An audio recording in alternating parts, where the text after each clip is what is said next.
Godt. Velkommen til. Klokken er 10, og vi skal i gang med formiddagens indlæg omkring udviklingen i pensionsmarkedet. Først og fremmest rigtig godt nytår og velkommen til, og igen tak for interessen. Mit navn det er Nikolaj Holt Mikkelsen, og jeg vil vanen tro bringe jer sikkert igennem den næste halve times tid her. Og jeg har forberedt nogle plancher til jer, så vi kommer forhåbentlig lidt omkring det hele. Og har I spørgsmål undervejs, så send dem ind på chatten, så samler vi op til sidst. Og jeg håber, lyden går godt igennem, men ellers så også lige drop mig en besked på chatten. Men ellers så er vi sådan set ved at være klar til at kaste os over det. Så det tænker jeg sådan set bare, vi gør.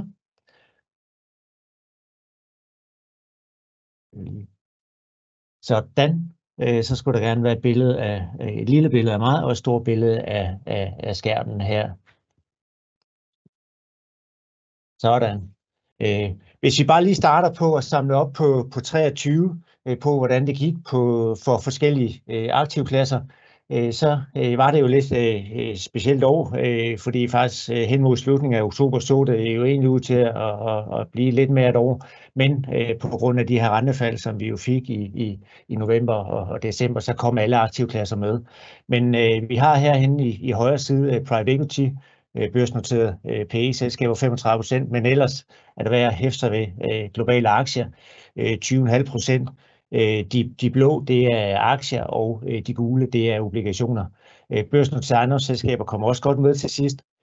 Small cap 13%, og ellers blandt obligationerne, så var det jo primært kreditobligationer 11,6 til high yield, men også lån gjorde det godt. Investment grade 8%. Emerging markedsobligationer 8, emerging markedsaktier 7, og korte og lange danske obligationer henholdsvis 4 og 5%, som jo egentlig er på niveau med den effektive forrentning, som ligger der. Det eneste, der ikke rigtig kunne følge med sidste år, hedgefonde, råvarer og infrastruktur, som lå i rødt. Kontanter 3,6%. Men ellers er det også værd lige at hæfte sig ved, at man kan sige, at globale aktier, det var jo lidt særprægent, fordi at for de største i Norge, så var det jo de her 7 store amerikanske aktier, plus Novo, som trak læsset, hvorimod at resten af aktiemarkedet stort set stod stille. Så har man bevæget man sig væk fra de store aktier ned i small cap eksempelvis, jamen så har det kostet på afkastet. Danske aktier hen 5% trods Novo, så har det også kostet på afkastet value og så videre. Og hvis vi bare lige ser på, jamen, hvordan ser det ud i forhold til 2022 afkastene, så er det jo næsten et spejlbillede af, hvordan aktivklasserne performede i 22. De lilla her, det er 2022 afkastet, og der kan vi jo se, at råvarer og hedgefonde var faktisk det eneste, der steg i forrige år, men til gengæld havde så tab i sidste år, og til gengæld nogle af dem, der faldt mest sidste år, eller forrige år, var så dem, der kom godt afsted sidste år. Så det er sådan lige kort om hvordan de forskellige aktivklasser klarer sig i 23. Og den udvikling smitter jo heldigvis af på pensionsinvestorerne. Det er markedsrente, vi taler om her. Så det gennemsnitlige afkast for investorer i pensionsselskabernes livscyklusprodukter, moderat risiko, så havde man og har mange år til pension i 30'erne, i 40'erne, så ville man i gennemsnit haft et afkast på 12,2%, er man i 50'erne 11,3%, og så herhenne inde i pensionslivet 5 år efter pension, så ville du have fået et afkast på 7,7%. De aggressive portefølje, hvor der er en overvægt af aktier, jamen der har du et højere afkast, fordi at aktiemarkedet steg mere af 13,5%, og så faldende ned til 10,6%.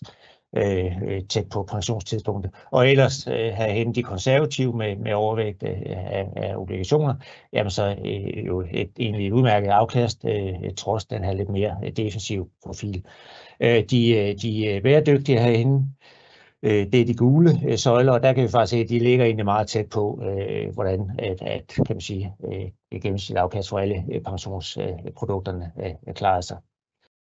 Så tager man de 11,3% i afkast, i gennemsnitsafkast for en, der har 15 år til pension, og lægger til de jo efterhånden mange års pensions- eller afkast, vi har for markedsrente, jamen så kan vi se 11,3% sidste år, som jo så kommer kølvandet på de her minus 10,9%. Og de første markedsrenteprodukter kom jo helt tilbage i omkring 2006-2007. Det gennemsnitlige afkast over hele perioden, det er 5,6% om året. Dog skal det jo siges, at mange investorer er jo kommet over i markedsrente sandsynligvis senere end finanskrisen, så det pengevægtede afkast er nok højere for rigtig mange af kunderne i markedsrente.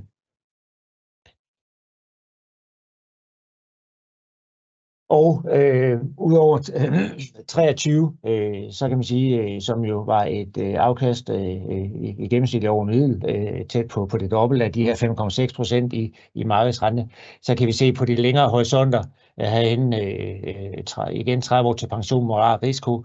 De mørkeblå, det er det gennemsnitlige årlige afkast i over 3 år. Jamen, trods de her udfald, vi havde i 22 og stigningerne sidste år, så 5,4% om året i 3 år. 4,7%. Og igen lidt højere for dem med de mere aggressive profiler. Og kigger vi på 10 års sigt, som nok er en meget god proxy for, hvor længe nogle af kunderne efterhånden har været i markedsrente, jamen så er det jo sådan set ganske fornuftigt afkast, 7,4% om året i 10 år, 6,5%, og endnu mere, hvis man har bevæget sig op i nogle af de lidt mere aggressive profiler. Hvis man lige skal knytte en kommentar til dem her pensionisterne, 5 år inde i pensionstilværelsen, så kan man sige, at det årlige afkast her, det er jo omkring 1% om året i 3 år, og det er jo sådan set fint. Men man skal jo huske på, at det er jo for inflation, og tager man samme periode inflation og lægger det til, så er der jo tale om en udhuling af købekraften. Så de senere år har jo været lidt barske løjer for dem, der har været lige omkring pensionstidspunktet. Fordi det, man jo faktisk gerne vil have, når man går på pension, det er jo en høj obligationsrente. Vi kommer så fra nærmest 0. Man vil også gerne have en lav inflation. Vi har haft en høj inflation, og så vil man også gerne have nogle billige aktier, og det er jo ikke, fordi aktiemarkedet har været specielt billigt. Så lidt svære betingelser for pensionisterne. Heldigvis ser lidt mere fornuftigt ud over 10 år.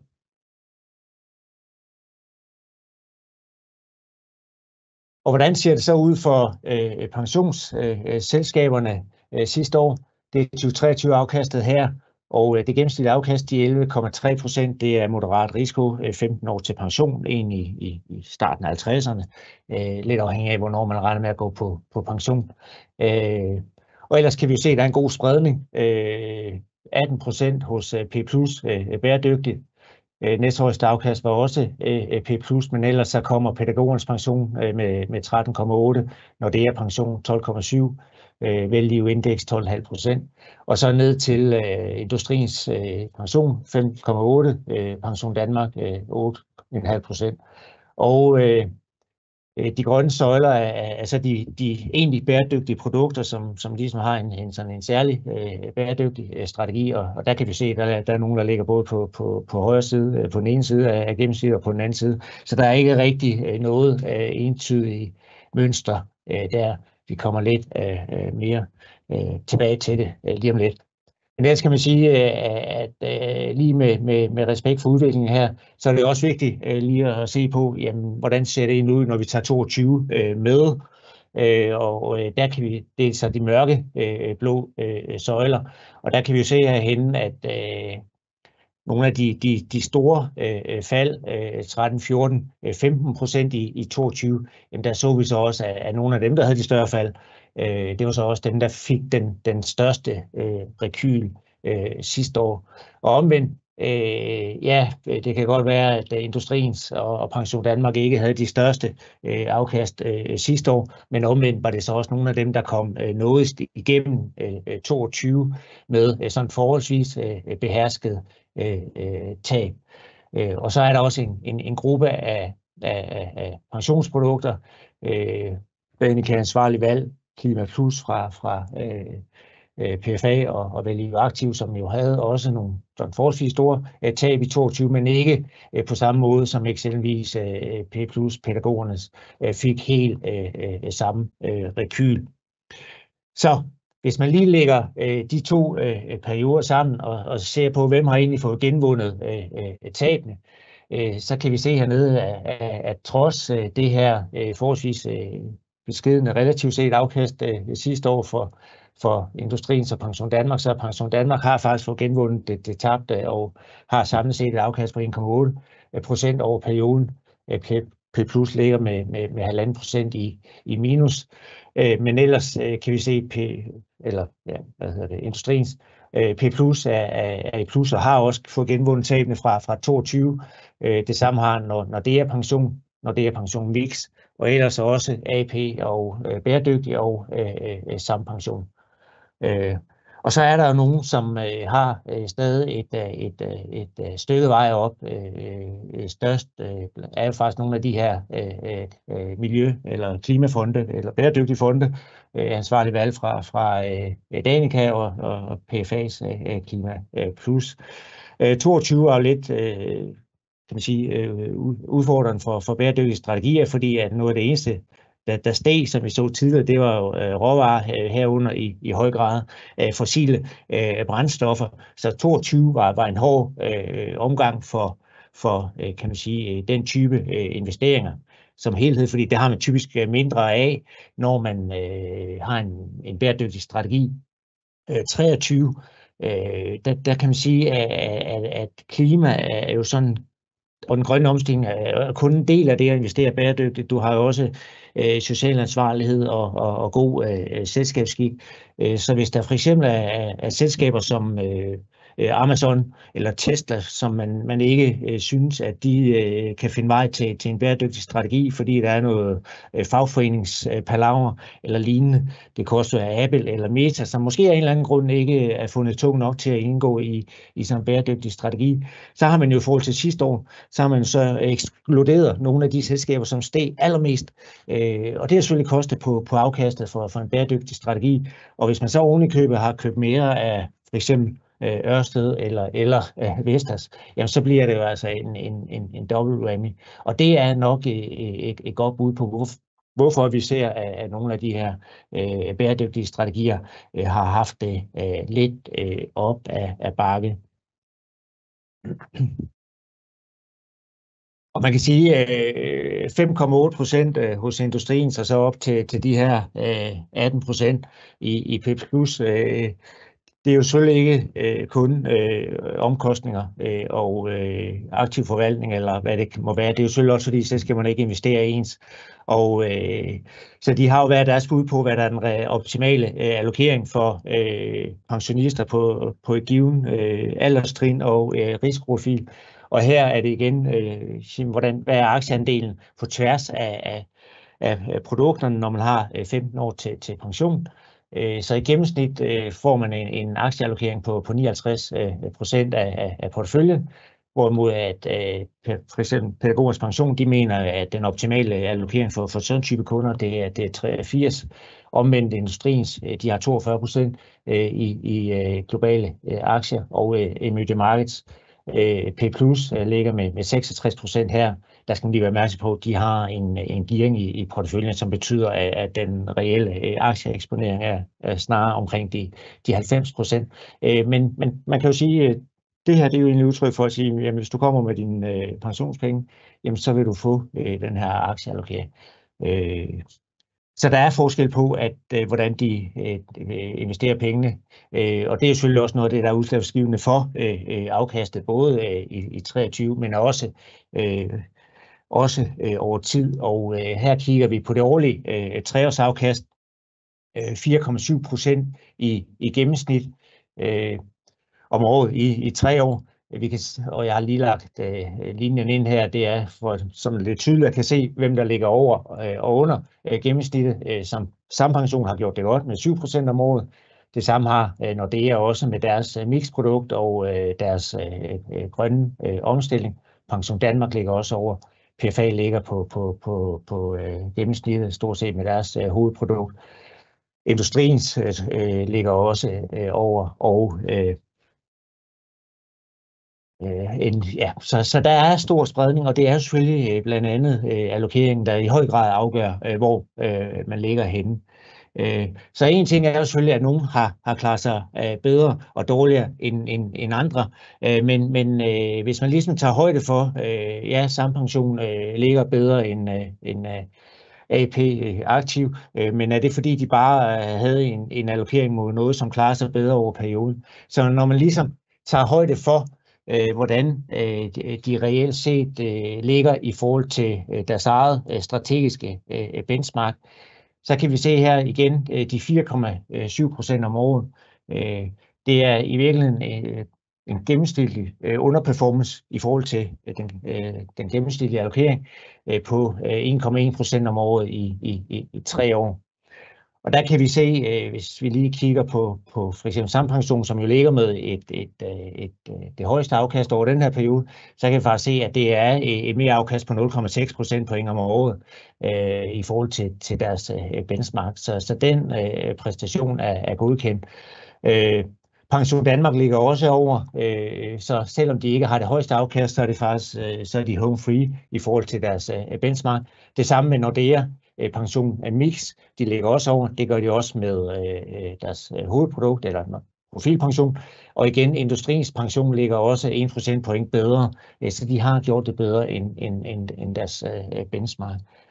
Og så er der nogen, der klarer sig dårligere, og der kan vi se, at det er jo blandt andet nogle af de her klimafonde, som ligger i den tunge ende, relativt set i forhold til deres benchmark. Ansvarlig valg her burde have givet et afkast af 4,4 procentpoint højere om året i 3 år. Så der er alligevel tale om en vis underperformance. Det samme med PFA Klima Plus 3,8% og så videre. Den her planche tager egentlig højde for at sige, ja, de investerer forskelligt, men når vi tager højde for det, så kan vi også se, at faktisk det højeste afkast over perioden, det er faktisk godkendt i forhold til allokeringen. Og selvom for eksempel, når det er pension her ikke nødvendigt, så har det højeste afkast, så er det faktisk også godkendt i forhold til allokeringen. Der er i benchmark, så der er taget højde for investeringsomkostninger cirka 0,34 i snit af investeringsomkostninger. Og så er der faktisk nogen, der er op til indlægget her. Jeg spurgte siden, kan du ikke kigge lidt på den her Value Index?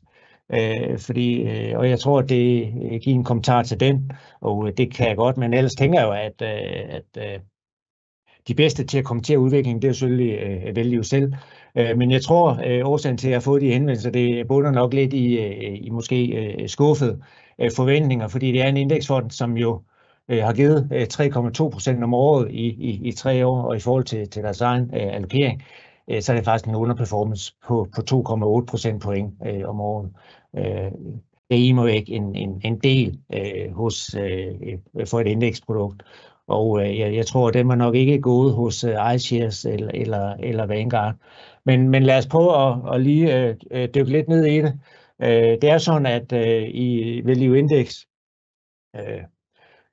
og deres livscyklusprodukt for investorer, der ligger i høj risiko og har mere end 15 år til pension, der er allokeringen 100% i aktier. Og kigger man på deres platform, så kan man også se her, at der står, at den er passivt forvaltet, investerer 100% i globale aktier. Og der er der tale om en passivt forvaltet fond, så fjerner man muligheden for den ekstra gevinst, der ligger i aktiv forvaltning. Og omvendt omkostningerne lavere, den koster 0,59 i OP, mener det er. Og de opgør selv, at benchmark på strategien, det er MSCI All Countries, omregnet til danske kroner. Og hvis jeg tager 5-årsudviklingen for Value Index, høj risiko investeringsafkastet og lægger sammen med oven i udviklingen for globale aktier, jamen så kan vi se her, at der er et betydeligt lag. Der sker simpelthen en ændring omkring 21, hvor den jo indtil da jo faktisk ligger og egentlig gør nogenlunde det, den skal. Men så sker der et eller andet. Jeg ved ikke, om den ansvarlige, han er gået på forlænget barsel eller et eller andet. Men i hvert fald så er der stille og roligt en diskrepans mellem performance på egentlig det benchmark, de siger, de vil lægge op af, og så den faktiske performance. Terrain error, hvis man regner det ud, altså standardafvisen i afkastforskellene, er cirka 3,2, og det er jo det, man altså vanligvis vil forbinde med aktiv forvaltning. Så ikke særlig meget indeks over den. Jeg synes, en god idé ville være, at man måske lige fik præciseret, hvad det helt præcis er, man køber ind på, hvis man ligger i strategien, eller selvfølgelig gør det, man siger, man vil gøre, nemlig at lægge sig op af benchmark.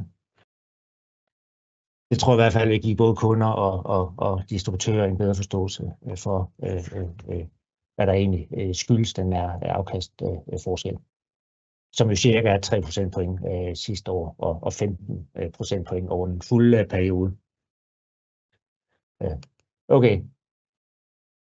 Så har vi også sådan tidligere, for dem af jer, der har lyttet med, tidligere så har vi også været inde på alternative investeringer, som jo sådan er traditionelle illikvide investeringer. Og hvis vi lige skiller på til, hvordan er det gået for de her aktivklasser, det er jo primært PE, altså unoterede investeringer, det er ejendom, og så er det infrastruktur. Og kigger vi på, og det er gennemsnitstal, så kigger vi på, hvad var det gennemsnitlige afkast i 22 på pensionssektorens private equity investeringer. Det er den blå søjle, det var 6%. Kigger vi på, hvad det var sidste år, jamen så er det 5,8%. Så forholdsvis stabile investeringer. Der er selvfølgelig nogle udsving inden for perioden.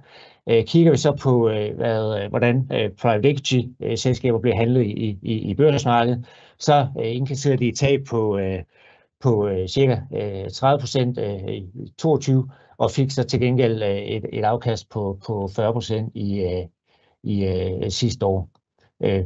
Og hvis man lige skiller til globale aktier herinde, jamen så var det et større tab i 22 og et noget større afkast sidste år. Og det hænger jo egentlig meget godt tråd med, at blandt Rådet for Afkastforventninger, de vurderer jo, at den her aktivklasse er den mest risikofyldte aktivklasse. Ikke noget, man ser på pensionssektorens PE-investering, men på, hvordan sådan investeringer bliver handlet i børsmarkedet. Så har vi ejendommene. Det her vanskelige 22 listet sig gennem med ganske beskedent tab på 0,8. Fik også et forholdsvis beskedent tab i 23, 4,8. Og sammenligner man det med, hvordan børsnoterede ejendomsselskaber blev handlet i 22, så tabte de 35% og steg så tæt på 22%. Så der er også en betydelig diskrepans mellem, hvordan egentlig samme aktiver bliver handlet, om det er i en uafhængig part af børsmarkedet, eller som en illikvid investering. Der kan selvfølgelig være noget gearing, forskel på gearing, som kan forstærke udsvingene i børsmarkedet. Det kan også være, at det er nogle andre ejendomstyper og så videre. Endelig infrastruktur. Pensionsselskabernes infrastrukturinvesteringer gav 18% i afkast i 22 og steg marginalt sidste år, hvorimod at infrastruktur i børsmarkedet faldt 0,9 i 22 og faldt 2,3% sidste år. Så der er lidt mere identisk billede med stadig, kan man sige, i forhold til 22 er der en outlier.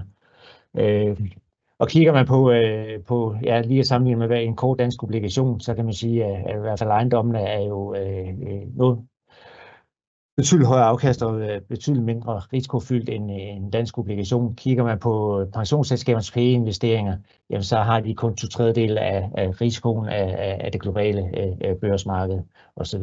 Så selvfølgelig afhængig af, hvordan børsmarkedet, obligationer og aktier kommer til at udvikle sig på kort sigt, så tror jeg stadig, at der vil være men kommer de til at udvikle sig nogenlunde som forventet, eller man håber, så tror jeg stadig, der vil være et performance drag fra alternative investeringer, især de mere obligationslignende typer, altså ejendom og infrastruktur, hvorimod at PE skal nok klare det og levere nogle OK afkast.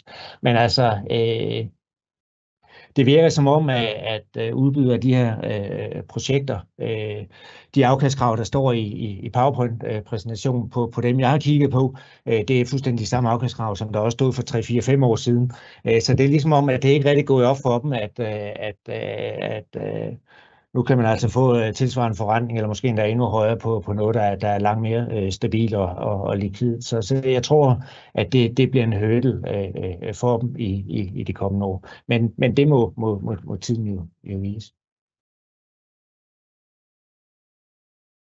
Ja, og egentlig bare det er faktisk lige en genbrug af en planche fra sidste år, hvor vi har 22 afkastende, og det er egentlig for at lige illustrere, at dem, der har mange alternative investeringer, det er egentlig dem, der har, og det er jo primært Pension Danmark, Industriens og Sampension, som har ikke helt de samme svingninger som nogle af dem, som ikke har så mange alternative investeringer. Så i tråd med det her, så er der en eller anden form for, kan man sige, afkastudjævning over tid.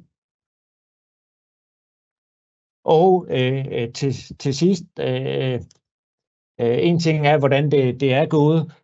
En anden ting er selvfølgelig, hvordan det vil gå fremadrettet. Og der er jo, kan man sige, ja, der er mange ting, der spiller ind på det, men selvfølgelig omkostninger og allokering af noget af det, der over tid vil have en stor indflydelse på, hvad det er, man går hjem med i pensionsafkast.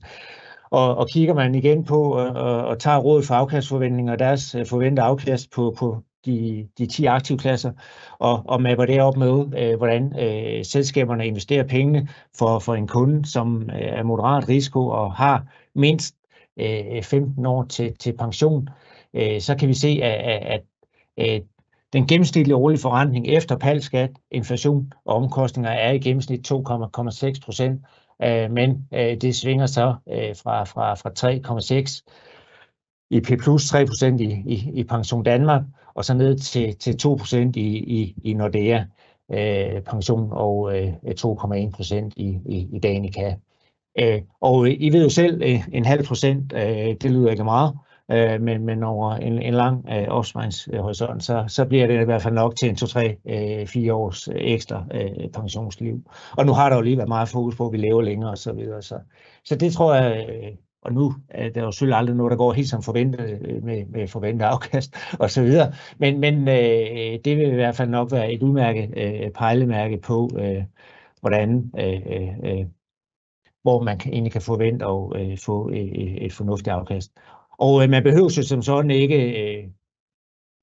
som sådan ikke skifte pensionsselskab, hvis man gerne vil. Man kan jo virkelig bare nøjes med at skifte profil. Så det var egentlig det, som jeg havde tænkt mig at sige. Lad mig lige se her. Ja, der er en, der spørger her, flere af pensionsselskaberne har rapporteret negativ afkast på deres ejendomme, men din proxy for aktivklassen er væsentligt positiv. Hvad er diskrepansen? Og det er der ingen tvivl om, at det er en forsinket justering af afkastkrav. Altså man skal lige ind i sit regneark og gå ned til den celle, hvor man har sit gamle afkastkrav på 2,5 eller 3%, og så skal man lige skrive 4,5 i stedet for. Så det tror jeg simpelthen er en forsinket effekt. Så er der en, der spørger, hvor de 30% i private equity kom fra.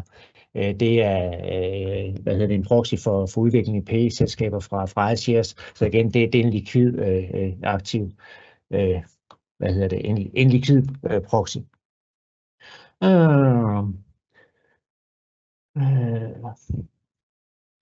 Hvor finder du afkast her?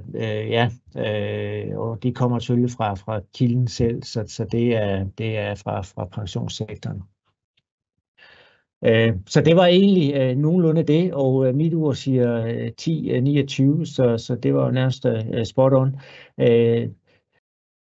Hvis I har flere spørgsmål, så er det absolut nu, og ellers så håber jeg bare, I synes, at det var værd lige at bruge 30 minutter på. Jeg håber, vi kom godt rundt i det, og I fik afklaret nogle af de spørgsmål, I måtte have. Og ellers så, hvis I har nogle efterfølgende spørgsmål, så er det bare at tage fat i mig. Men ellers så vil jeg bare sige tak for nu, og tak fordi I så med, og god dag.